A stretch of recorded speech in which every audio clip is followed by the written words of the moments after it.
What's it like to be in the middle of the sky with the parachute on your back while you stare directly at death? The panic, the horror, and the helplessness of the situation, your brain racking all the possible ways you can help yourself while the wind tears your skin, and all you can feel is the gravity pulling you down and your heart beating in your ears. That's exactly what happened to Vince Reffet, one of Dubai's jetmen whose flights over the world's tallest building and beside a jumbo jet with engines strapped to his back stunned internet spectators, died in November 2020 while practicing in the Arabian sheikhdom's deserts, according to his organization. Vincent Reffet, 36, of Annecy, France, was killed during the training, according to Jetmen Dubai. The organization provided no further details, but stated that it was working closely with all relevant authorities. Vince was a talented athlete and a much-loved and respected member of our team, the team stated in a statement. Our thoughts and prayers are with his family and all those who knew and worked with him. The incident was not immediately acknowledged by Dubai police either. The General Civil Aviation Authority of the United Arab Emirates, which examines all aviation incidents in the Federation of 7 Sheikdoms, did not immediately respond to a request for comment. The 36-year-old's flights over the Gulf City seafront and the Alps went viral. Investigators from the General Civil Aviation Authority of the United Arab Emirates stated that Vincent Reffet did not use his parachute in the fall during a training flight in the Sheikdom's desert, but provided no further explanation.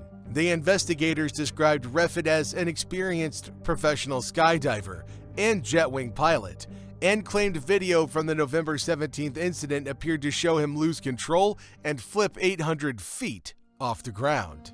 Backflips like this are usual when wearing wings and are recoverable if the pilot thrusts forward during the flip, according to the report.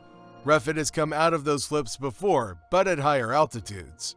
The risks of the 800 feet hover were discussed during the pre-flight briefing, and as a risk mitigation, it was decided to abort the flight and to deploy the pyro rocket emergency parachute should the jet wing become uncontrollable, according to the investigation report. The investigation could not determine why the pilot did not choose the mitigation action. The parachute only deployed after he fell to the ground, according to a video from a camera attached to his helmet. Prior to it, his hands moved as if he was about to get back into a hover, according to the report. According to investigators, the jet wing had no mechanical issues before or during the flight.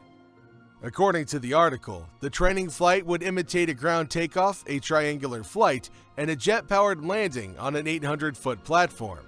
A helicopter at that altitude was supposed to replicate the platform, but there was no evidence that it played a role in the crash.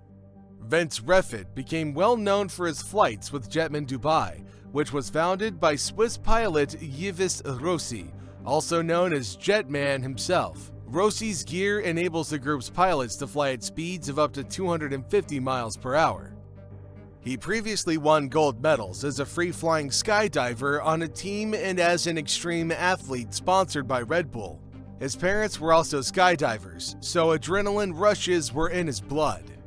Reffet's escapades frequently became popular on social media. Between 2004 and 2009, he and Soul Flyer's partner in crime, Frederick Fugen, dominated the sport, forming and becoming proficient base jumpers and wingsuit flyers. Reffet and Fugen were the first people other than Yves Rossi pilots to fly the Jetman Jetwing in 2015, and have been the primary showcase pilots ever since. He soared in jets, leaped from the Burj Khalifa, and shot the gap at China's iconic Heaven's Gate. Only a few people in history have experienced what this exceptional man has. I believe that if you dream big and love what you do, everything is possible, Reffet was quoted as saying. Agnes, Reffet's wife of 3 years, survives him. Regardless of the manner in which he died, Reffet lived a life that few could even dream of.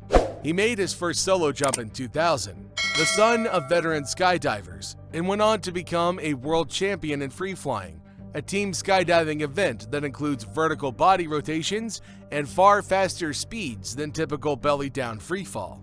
The jetmen have flown past the Burj Khalifa and other landmarks in Dubai under the X Dubai brand, which is affiliated with Dubai's Crown Prince, Sheikh Hamdan bin Muhammad bin Rashid Al Maktoum. Reffet and Rossi famously flew alongside an Emirates Airbus A380 double-decker airliner over Dubai in 2015. Reffet had established a world record by base jumping off the Burj Khalifa, the world's highest structure at 2,716 feet in Dubai. The term base stands for building, antenna, span, and earth. Vincent Reffet was a professional skydiver. He had 17,000 parachute jumps and 1,400 base jumps under his belt. In 2002, he began wingsuit flying. He was a parachute instructor, jetman pilot, licensed private pilot, wind tunnel instructor, 1,000 hours total, and speed riding pioneer and trainer. However, the general public in Dubai became acquainted with Reffet as a member of Jetman Dubai. Yves Rossi, a Swiss adventurer, formed the organization. According to other sources, he was a protege of the daredevil Yves Rossi, who was the first person that used a 4-engine carbon Kevlar wing strapped to their backs. CNN reports that the wingsuit is powered by 4 mini-jet engines. Furthermore, it enables pilots to regulate rotations around the yaw axis at 0 speeds. Pilots are capable of hovering, stopping, turning, and maneuvering, as well as conducting rolls and loops. The wings have a range of 30 miles, a top speed of over 248 miles per hour, and a maximum altitude of 20,000 feet. Reffet took off from the ground in Dubai in February 2020, rather than from a helicopter or a very tall building like in prior flights. This was the first ground descent. A new computerized stabilization system that allowed for hovering flight allowed for this to happen. Reffet's top speed was reported to be 150 miles per hour, with the wingsuit reaching an altitude of 6,000 feet. He landed safely by using a parachute. Prior to his death, Reffet told the press media about the benefits of the jetpack. It's the sensation of freedom. Already, when I'm skydiving, I have this feeling of freedom. I can pretty much go where I want, but always going down, Reffet said in 2006. With this machine, I can fly like a bird. The same machine that he was strapped to when he fell to his death. His death raised a lot of questions that are still unanswered even today after 3 years of his death. Where did his corpse go? Why did nobody even try to recover it? Most of all, why did everyone refuse to acknowledge his death? Or even look into it and see if there were any loopholes or problems? Was there a bigger reason for his death? What part of the machine failed exactly? Was it a cover-up for a mistake?